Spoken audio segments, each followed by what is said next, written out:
लोकतंत्र में सत्ता पक्ष विपक्ष दोनों बहुत मजबूती के साथ लोगों के बारे में सोचते हैं। उनकी आवाज को बुलंद विपक्ष संसद भवन में करता है। सत्ता पक्ष का तो दावा होता है कि लोगों की भलाई के लिए हम काम कर रहे हैं, लेकिन जो कमियां खामियां है वो विपक्ष गिनवाता है। इसलिए संसद भवन के उद्घाटन के बाद विपक्ष ने क्या कुछ कहा है वो भी जानना जरूरी हो जाता है। रिएक्शंस, प्रतिक्रियाएं आपके सामने। बीजेपी के लोग ये कहते हैं कि लोकतंत्र का मंदिर नया तैयार हुआ है, उसका उद्घाटन है। अगर लोकतंत्र का मंदिर है तो लोकतंत्र में झूठ बोलने वाले लोगों के लिए वो जगह नहीं है। आप अगर अब बोलेंगे वहाँ तो कम से कम सत्य बोलें, जनता सुनना चाहती है। और जब देश बेरोजगारी, चरम सीमा पर महंगाई, और आप बलिया के लोग बेहतर जानते होंगे, सरकार ने अगर 1 किलो गेहूं भी खरीदा हो तो बता दो। नहीं, सही कह रहे हैं। लाइसेंस उद्योगपतियों को दे दिया और पूरा आपका गेहूं उद्योगपति खरीद कर ले गए। मुनाफा जो किसान को मिलना चाहिए था वो उद्योगपति कमाएंगे। इसलिए लोकतंत्र में विपक्ष की बात न सुन रही हो सत्ता के लोग, लोकतंत्र में विपक्ष के साथ अपमान का व्यवहार हो रहा हो, तो कौन जाएगा उस उद्घाटन में और समारोह में। लोकसभा देश की जनता को जवाबदेह है, तो इसलिए ये बेहतर होता कि लोकसभा के स्पीकर उसका इनॉग्रेशन करते। मगर प्रधानमंत्री को हर जगह दिखाना है कि वही सब कर रहे हैं, दूसरा कोई कर ही नहीं सकता। और 2014 से पहले तो भारत में कुछ हुआ ही नहीं, अभी हो रहा है।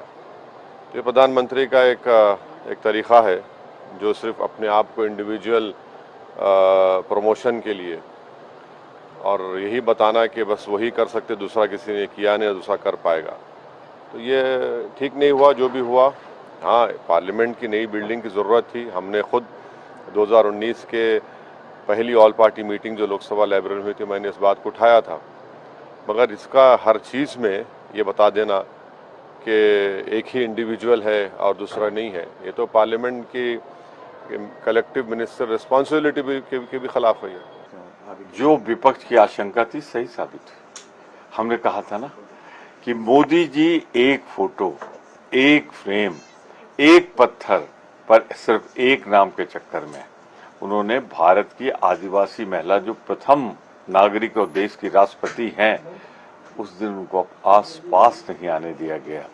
जब संविधान बनाने वाले सदन का उद्घाटन हो रहा था, काश सब कुछ यही होता, हम लोग भी होते और महामहिम राष्ट्रपति और उपराष्ट्रपति भी होते। ऐसे ऐतिहासिक क्षण में एक आत्ममुग्ध प्रधानमंत्री ने देश के राष्ट्रपति, शायद वो आदिवासी महिला थी, उनका अपमान होने दिया।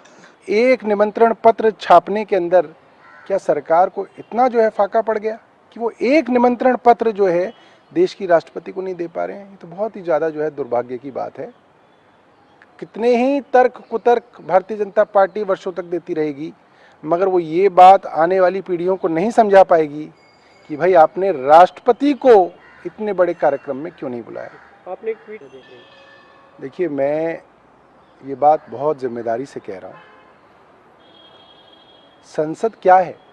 संसद एक देश की सबसे बड़ी पंचायत है, जिसमें चुने हुए प्रतिनिधि आके बिना किसी डर, बिना किसी खौफ के देश के मुद्दों पर चर्चा करें। आज संसद के अंदर क्या हो रहा है? आज संसद के अंदर बोलने नहीं दिया जाता। जो संसद में बोलता है उसके ऊपर ईडी और सीबीआई जो है उसके पीछे लगा दी जाती है, उनको सस्पेंड कर दिया जाता है। जिस संसद में बोलने की आज़ादी आपने छीन ली, जिस संसद के अंदर आप बिना चर्चा किए किसानों के कानून पास कर देते हैं, दिल्ली की ताकतें छीन लेते हैं, अन्य चीज़ें जो हैं आप बड़े बड़े कानून जो है बिना चर्चा के पास कर देते हैं, उस संसद का क्या औचित्य रह गया, ये मैं जानना चाहता हूँ भारतीय जनता पार्टी से।